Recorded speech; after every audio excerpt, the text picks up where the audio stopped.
So Robert, I guess the first question is, how many times a day should you be feeding a racing greyhound?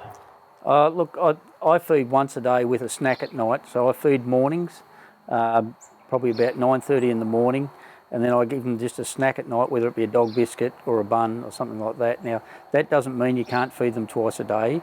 Divide the feeds up and do it morning and night. But as I said, there's a lot of ways to do it, but that's the way I do it.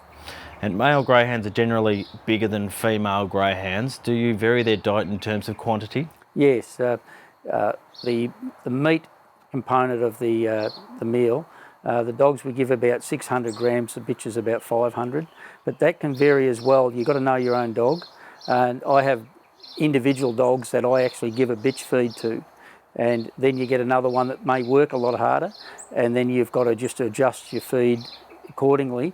But you'll work it out as you go. As the dogs find their own weight, but as long as they're healthy, I think people read a lot too much into weighing everything out. I think that as long as it's a balanced diet and it's very much similar every day, dog will find its own weight.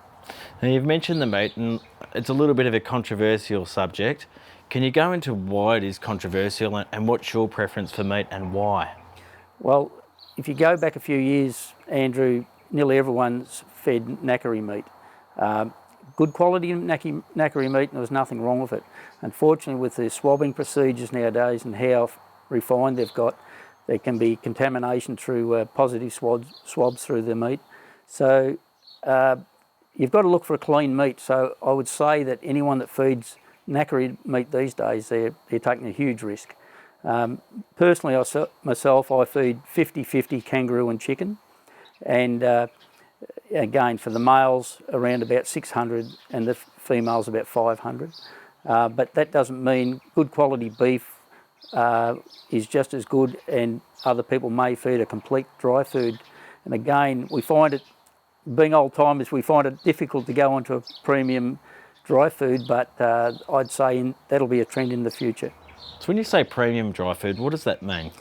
Well, you know, once upon a time, kibbles were basically, there was a lot of rubbish in them. But nowadays, they're scientifically formulated. They've got everything in them, and it really means that by using a premium product, and there's a number of premium products out there, that you shouldn't have to put additives with them because they're already in there. So when you say premium, is it as simple as seeing the word premium on the packet? Look, personally, I look for a product that's got about 20% protein and 30% fat in it. Anything under 20% protein and 30% fat, I believe, may be lacking a little bit in quality. The other thing is, if you learn to read a formula on a packet, look at the ingredients. If it's got chicken as the main diet, is a hell of a lot better than having wheat as the main part of the kibble or the product. So if you learn, as I said, 30% fat, 20% meat, that's about what I look for to start with.